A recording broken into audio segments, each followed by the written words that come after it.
I remember it as if it were yesterday, 1893.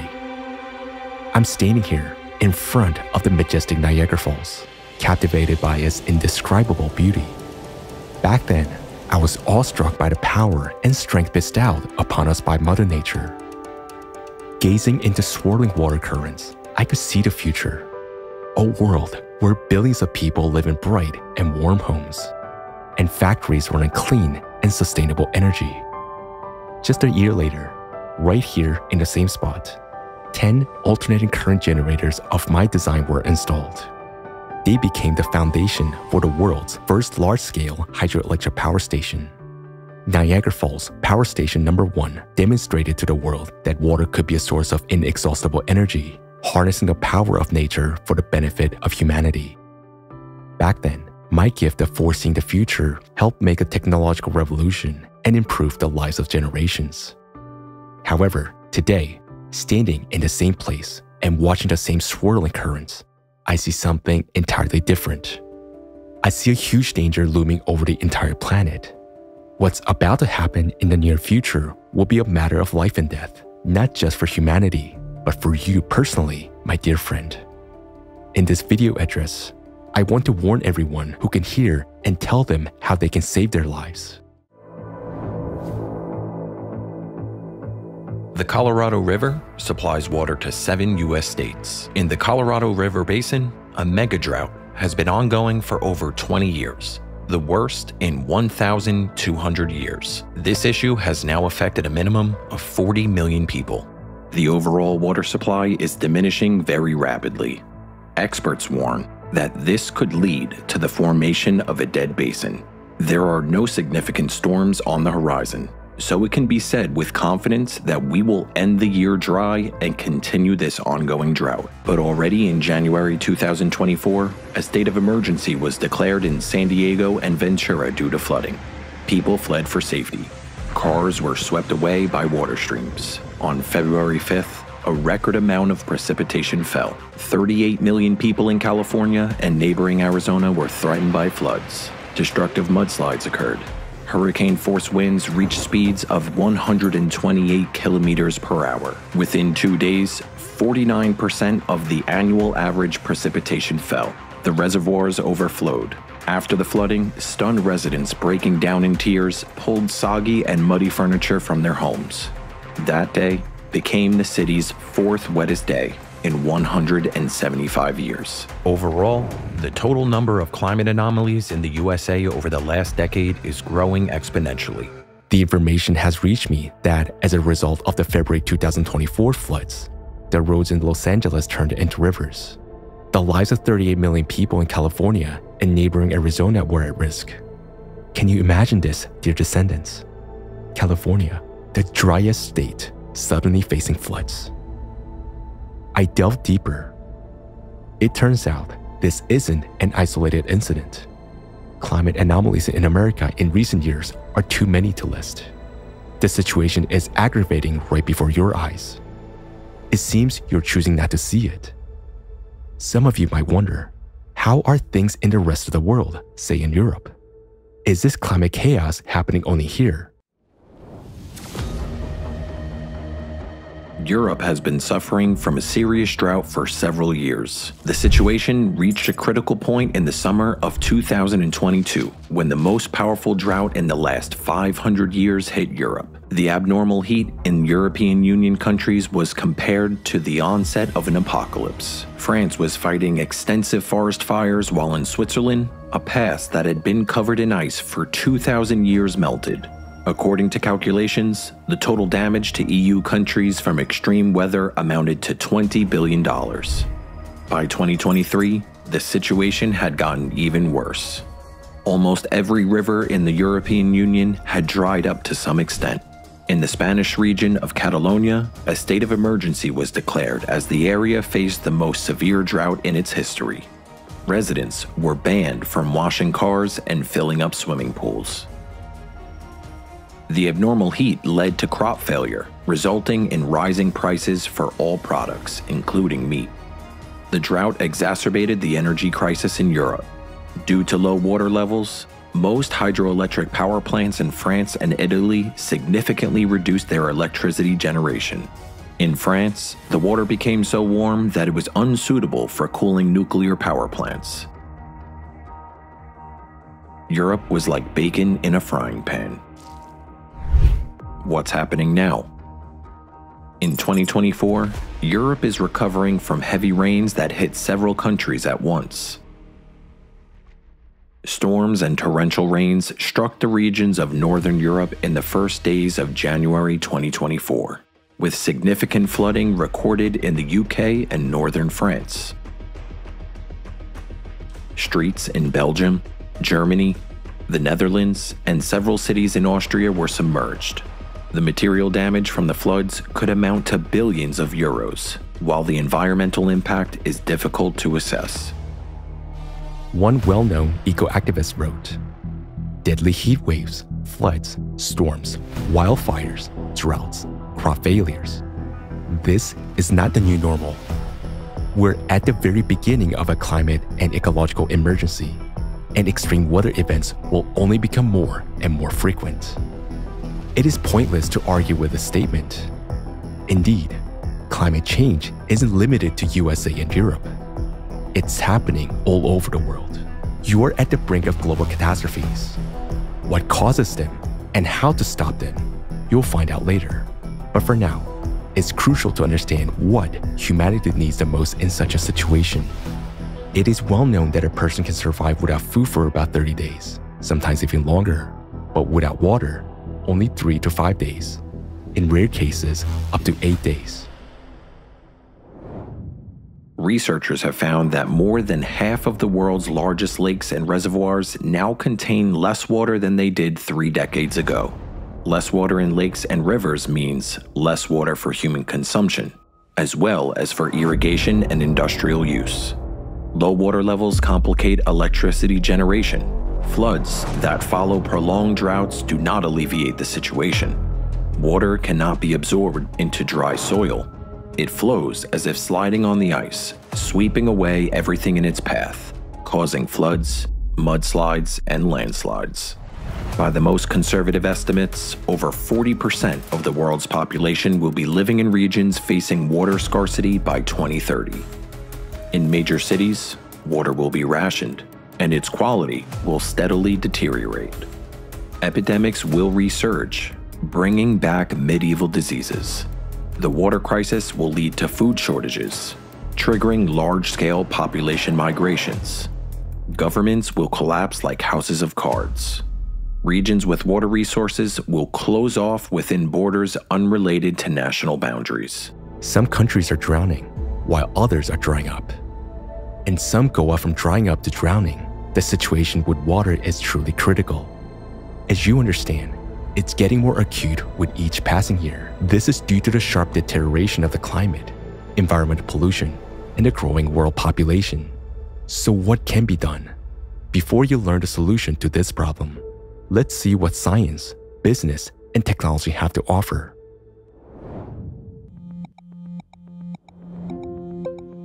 The Great Lakes of America. They contain about 18% of the world's supply of fresh water. Some experts and officials have floated the idea of moving water from the Great Lakes to the Colorado River. In other words, drying up the Great Lakes.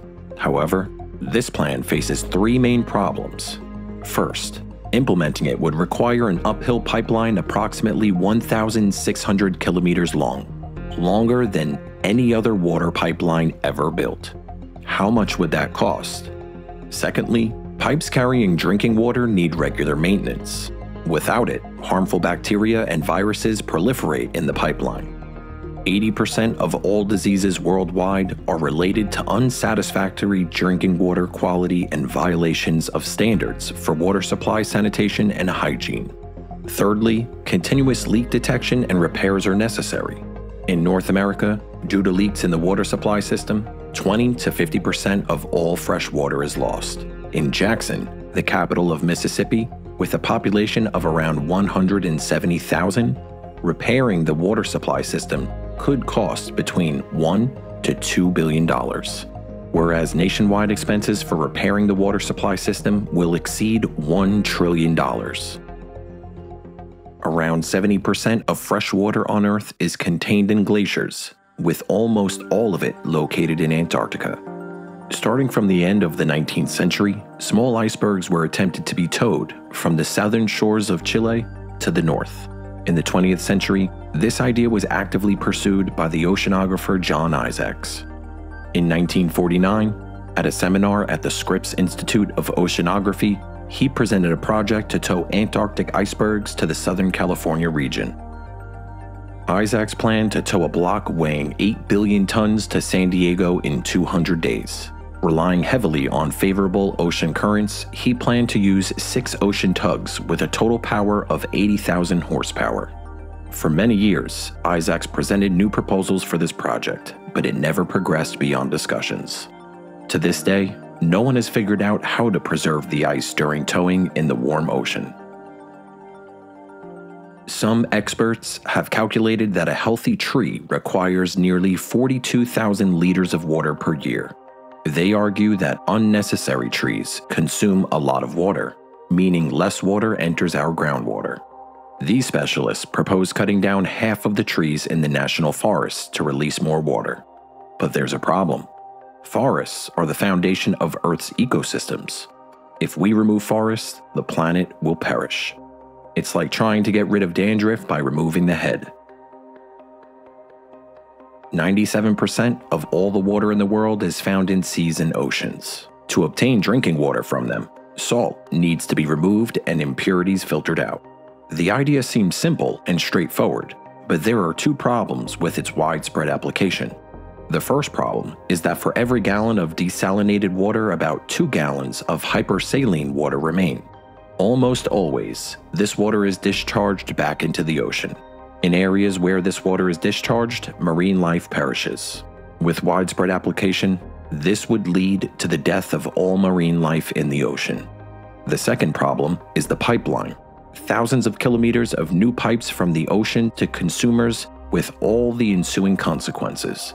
Furthermore, there is a possibility that strong earthquakes near the San Andreas Fault could damage the pipelines. This would lead to a disaster, leaving a huge number of people without a primary source of water. These are the main methods that your specialists offer today for addressing the water scarcity issue. As we can see, there's no perfect solution. Unfortunately, that's not all the difficulties. It's time to talk about second water-related problem. Yes, it's the second global water issue humanity is facing. Even if you obtain water from icebergs or the Great Lakes, every liter of this water will contain around 240,000 particles of micro and nanoplastics. Microplastic pollution has affected the entire planet. Scientists have discovered microplastics in clouds, groundwater, Greenland and Antarctic glaciers, on the summit of Everest, and in the deepest part of the ocean, the Mariana Trench. The entire depth of the ocean is literally permeated with microplastics. It has been found in every sample of ocean water. It's really concerning that we're finding microplastics in every sample, from coastal areas to the most remote regions of the ocean. According to the United Nations estimates, nowadays the number of tiny microplastic particles exceeds the number of stars in our galaxy, and it's already everywhere, in the air, water, and soil. Today, up to 25 million tons of micro and nanoplastics per year are transported for thousands of kilometers by oceanic air, snow, sea spray, and fog, while crossing countries, continents, and oceans. Microplastics in the environment are increasing, but no effective measures are being taken to remove them. Meanwhile, microplastics have already been found in the human body, in the blood, heart, lungs, brain, placenta, and even in breast milk. From what I gather, right now, you have plastic, microplastic, and nanoplastics everywhere, all over the planet. Unfortunately, science of your time hasn't found effective ways to clean the biosphere from this scourge. Meanwhile, The amount of plastic in the ocean increases by 8 to 10 million tons every year. The volume of such emissions increases with a growing population. What implications does this have for you amid the disasters that have commenced worldwide, and how should it be addressed? First and foremost, it's important to understand what's really happening with the climate and why. Our planet is bursting at the seams due to the anthropogenic factor and the geodynamic activation of its depths. Earthquakes, massive floods, raging wildfires, relentless droughts, landslides, cyclones, and storms have struck worldwide, claiming the lives of tens of thousands of people and forcing hundreds of thousands to leave their homes. Today, this affects everyone. There are no longer any safe places on Earth. The changes on the planet that we are witnessing now, a sharp rise in temperatures and melting glaciers, increased volcanic activity, a rise in the number and strength of earthquakes, the drift of the magnetic poles, and the weakening of the magnetic field, occur every 12,000 years due to the influence of external cosmic processes. As a result of this influence, the core of our planet heats up, triggering a chain reaction of catastrophic changes across the Earth. This is confirmed by the study of geochronology of quaternary deposits, research on ice cores, the discovered Uccello horizon, and much more. In the previous cycle, 12,000 years ago, global temperatures soared by a whopping 15 degrees Celsius. Over the course of several decades, most glaciers melted. Catastrophic floods, tsunamis, and earthquakes began. Some areas of the Earth were completely submerged underwater due to the intense rise in sea levels. However, after this, there was an equally abrupt cooling. During each cycle, there was a drift of the poles. The Earth's magnetic field weakened by 8 to 10 times. The weakening of the magnetic field led to an increase in cosmic radiation. Volcanic eruptions affected every corner of the world. 12,000 years ago, catastrophes led to the mass extinction of megafauna and a sharp decline in the human population. But that was a small cycle. Now, we are entering a larger one, which is much more powerful. The fact that you're watching this film right now suggests that our planet made it through the previous climate cycles relatively smoothly. It didn't perish, just as it didn't in all the previous cycles since its formation. Climate stabilization has always been ensured by the ocean. The ocean used to dissipate heat from the Earth's interior into space. The current cycle could be the last one because of your anthropogenic influence. Do you understand what you have done? In 100% of water samples taken at different depths, there was micro and nanoplastic present.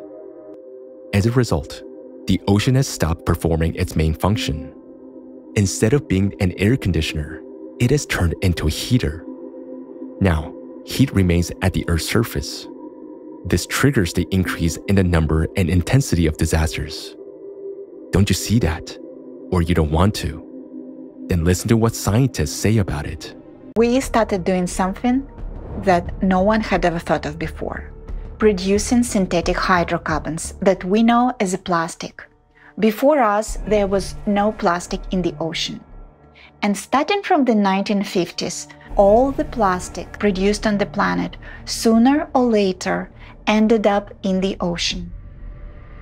Since plastic does not biodegrade and decompose in the environment, it stays as it is, and significant portion of it simply breaks down into tiny particles, known as the micro and nanoplastics.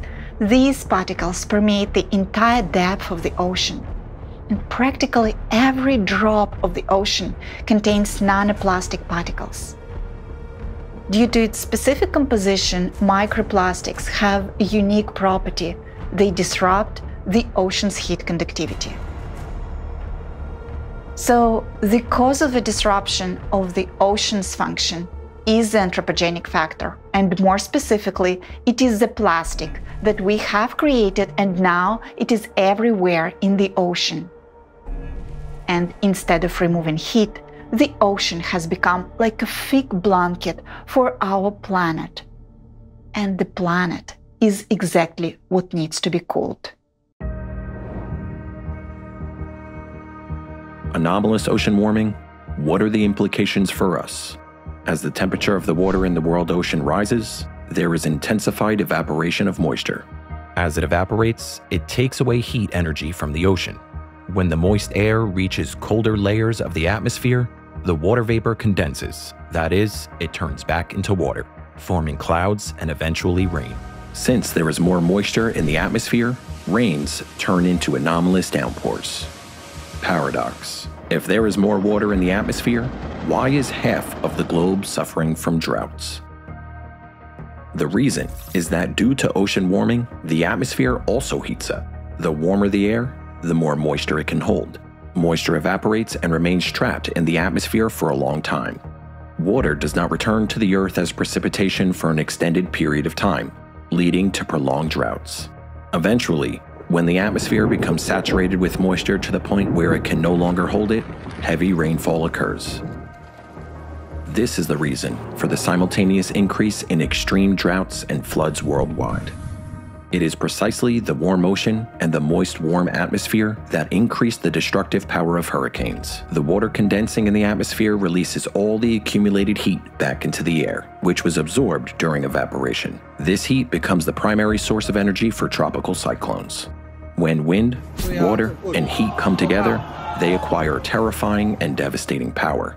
And we are witnessing examples of such anomalous occurrences right now. Freddie became the first tropical cyclone in the southern hemisphere to undergo 7 separate rounds of rapid intensification. Hurricane Otis shocked climatologists when in less than 12 hours it intensified from a regular tropical storm into a Category 5 hurricane, the highest category. In other words, it went up 5 levels in just half a day. This has never been observed before. With the current trend of ocean warming, there will soon be no safe places left on Earth. Droughts, floods, and hurricanes in the coming years have the potential to make life on the planet unbearable. To help you better understand how this works, let me explain the mechanism of climate destabilization. It's very simple. Even a child can grasp it. So, the Earth's interior is heated from the core more intensely due to anthropogenic factors. The heating of the core is caused by external cosmic influence, to which the planet is exposed every 12,000 years. The increasing intensity of hurricanes, rainfall, and droughts is just the beginning. The Earth will start experiencing direct exposure to cosmic rays by the end of 2024. The ocean you have polluted cannot cope with heat dissipation, thus the escalation of disasters is ahead of schedule. On such a scale, this is happening for the first time in the entire life of the planet. If the situation with the ocean does not improve, disasters will wipe out all life from the face of the Earth. You have only a few years left before reaching the point of no return. What happens next? According to the calculations of your scientists, there is a high probability that in 2036, due to overheating of the Earth's interior, the mantle could melt, causing a breakthrough in the Mariana Trench. Water will rush through into the Earth's interior, which could lead to an explosion, causing the Earth to lose its atmosphere and perish. And now, the main thing. You have the opportunity to stop the disasters and prevent the planet's demise. The implementation of atmospheric water generators will buy time to solve this critical task. Look at what the inventors of this technology have to say about it. How does atmospheric water generation technology work? And water evaporates every day from all our oceans, seas, and lakes. When it goes to a certain height above a certain point, it goes below dew point and becomes a cloud. And then, of course, the wind blows that cloud. When it comes below the dew point, it becomes rain and changes state again. We're not reinventing the wheel, all right? At the moment, there's two, would you consider the mix, two methods really of obtaining water from the air. One is through the use of a medium, so like a mesh or a desiccant that you put through the air, and it basically either absorbs it or forces the condensation through that. And the other one is basically lowering the temperature of the air to the dew point so that the water naturally condenses. The technology there can create water anywhere because the technology is used in such a way heating and cooling creates condensation. So whether it's in Devil's Valley in Nevada or in the Sahara Desert, we can still make water there. So we can make water anywhere on the planet. The way the machine is designed, the air that comes into the machine is filtered to start with. Then the moisture is condensed out of the moisture that's in the air. So the only thing that the machine is seeking is the H2O molecule, which is smaller than a piece of microplastic. The filtration strips everything off. Then, yet again, when it goes into the tank, before it comes out to the consumer or the people who use the water, it goes through another large section of carbon filtration laced with silver, so that it not only doesn't impede the growth of bacteria, but it strips off anything else that's in the water. It's an incredible process.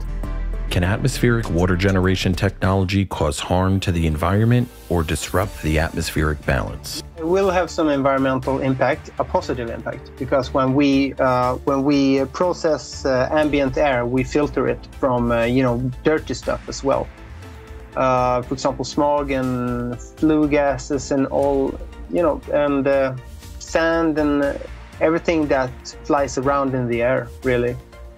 And so that's one impact we have. When it comes to the water content in ambient air or in the atmosphere, as I mentioned previously, there's absolutely no way of extracting or disturbing the natural balance of the atmosphere, because it's simply too big and it's too powerful. And even if we would create an awesome, enormous machine, constantly sucking water out of the atmosphere, it would immediately, with its other hand, snatching water back from, the Pacific or the nearest water.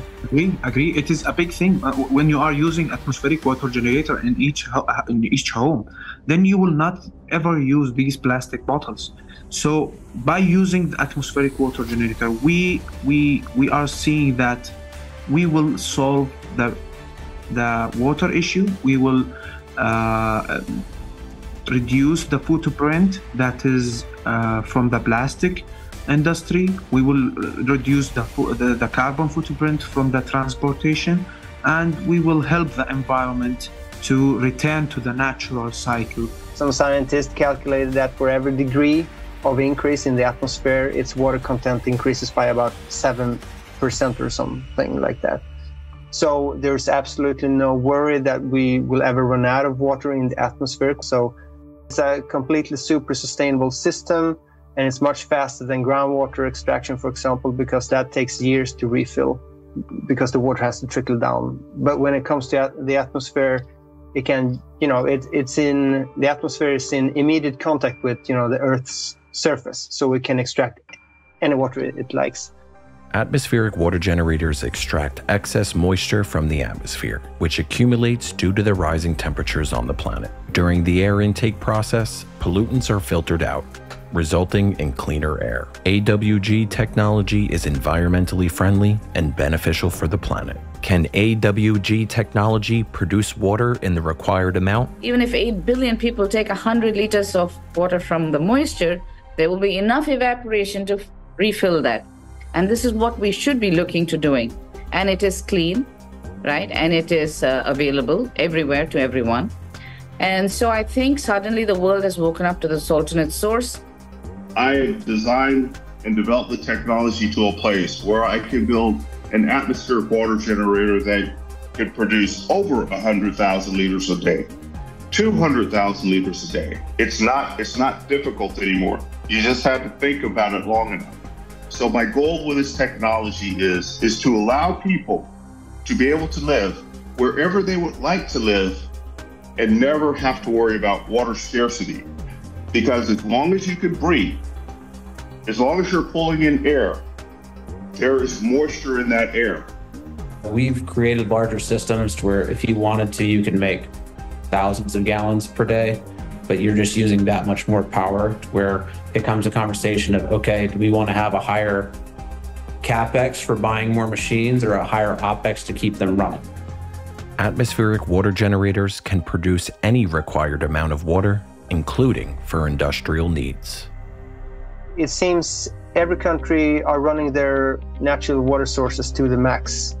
right now, and everybody has their industries and economies sort of adapted to the water table that they had 20, 30 years ago. And now it's shifted for everyone, basically. Well, actually, the biggest problem with water is the lack of water for irrigation. Around 70% is used for growing crops, is used for food production, right? And that is a massive impact. If you can't provide water for those industries, forget about being able to take a shower. You won't be able to eat. You won't be able to generate enough food for your industries. And I think that's going to have a very severe impact in the lives of a lot of people in developed countries. I'm sure now in California, so many farmers are contemplating suicide because of their livelihood just being gone because water is not available, right? So extreme conditions like that will one way motivate people to make a change. Because if I went to a farmer who's lost his livelihood in California and say, hey, listen, why don't I help you build a greenhouse, do hydroponics, and I'll give you water from air. And you should be able to rebuild your business. What are the prospects for the application of AWG units? AWG technology can revolutionize the existing principles of agriculture and become a necessary element in almost all production cycles. How will AWG technology help people in the period of global climate change? So if we're talking about water scarcity, or if somebody's passion may be in something like climate change, or even for how can we better take care of people in a disaster scenario? You think about a hurricane coming through and causing an unexpected issue in whichever area that may be. Typically, hurricanes occur in very warm, very humid environments. Well, whenever you have a disrupted supply chain and water logistics, you need to have an immediate answer ready to go. And that's what some of our options are able to provide. That you can either with your own power source or with some built-in options that we've created as well, that you can turn on the machine, start making water, and have the most important life source available at the ready on demand. And that is something that we absolutely have taken to heart a lot and developed quite a few options for. But AWG has a massive place in disaster relief and emergency aid. Atmospheric water generators not only can meet people's needs for fresh water, but also ensure water security during periods of global climate change. What are the prospects for the development of AWG units? Well, as I say, it's an emerging technology. It's not bottomed out. The industry will, depending on political change, depending on political barriers, the industry will grow over the next 15 years to an important part of our society. It will happen, without a doubt. You know, there's no stopping it. And instead of working separately and trying to undermine each other, we need to work together because it's a global problem. And that's just one of the problems that we have today is we tend to work more towards the profit instead of the human profit. And that's one thing I concentrate on. I concentrate on the human profit. In whatever years I have left of my life, that's what I do. AWG being air water generators. And you're right, it wasn't talked about till even as late as last year, right? People were still saying, hey, what does that mean? Really, are you saying you can get water from air? And suddenly the whole world has woken up to this saying, wow, this is a non-depletable source. So dear descendants, you have been presented with a technology that will allow you to launch a planetary air conditioner. At first glance, the idea might seem quite unexpected. Let's figure out what conditions are necessary to activate it at full power. By extracting moisture from the air, we stimulate evaporation. Along with evaporation, micro and nanoplastics rise from the surface. Atmospheric water generators filter the water and remove all impurities from it.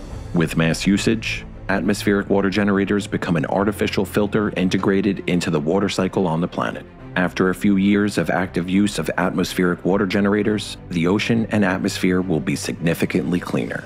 The ocean will once again begin to release heat into the atmosphere, and from there, it will dissipate into space. This will mitigate the destructive effects of disasters. Additionally, with intense evaporation, the ocean cools down. It works the same way as a household refrigerator. Widespread adoption of atmospheric water generators will cool the atmosphere and make it less humid. As a result, the strength of hurricanes and storms will decrease, and the amount of extreme precipitation will be reduced. This will save millions of lives and prevent multi-billion-dollar losses. Atmospheric water generator technology is vital for everyone's survival, but it has a weak point: energy consumption. Manufacturers are scratching their heads on how to make their systems more cost-effective and economically rational. They install solar panels on them. This works for small atmospheric water generators, but on an industrial scale during periods of global climate change, this solution is not efficient enough and sometimes too vulnerable. We need an alternative, powerful, environmentally friendly, and most importantly, inexpensive source of energy. And what do? We don't really do anything else if you think about it. We convert kinetic energy into electrical power. And how do we do that? By simply developing a converter based on a material that has only been around for a few decades. A few years, you might say. It's called graphene. We find that we have different materials with two different vibration behaviors. Silicon and 100 times stronger vibrating graphene. And because of the different vibration behaviors of these materials, and only because of that, this technology works. That is called two-dimensional material. And we have this three-dimensional material behind and in front. And the two-dimensional material tries to move and releases impulses. And then we're already back to quite normal physics. What physicists call oblique scattering as far as electrons are concerned. And then it's just a matter of directing electrons in one direction. To do that, without being too technical right now, surfaces are being doped. The result is that electrons start to flow in one direction. And that means electricity. And this way of generating energy through the vibrational behavior of carbon, which is a patented process, is a so-called graphene sandwich. The correct term would be multi-layered graphene microvibration energy cell. Yes, of course, that's a darn bulky term. We used to call it neutrino energy. We face a great deal of resistance because most people have said that they're crazy people who want to capture neutrinos. And I would like to once again and take this opportunity to explain to you and to all listeners and viewers very clearly. We're not capturing neutrinos. The neutrinos practically penetrate the bodies. We don't capture them. Nevertheless, neutrinos do play a role. We know that today. They give a small impulse at the atomic nucleus, but we use the whole oscillation range. So we use the whole non-visible range of radiation. To initiate the process of cleaning the ocean on a global scale, you must get all the water solely from the atmosphere. Today, even for water generator manufacturers, a task of this scale may seem too ambitious.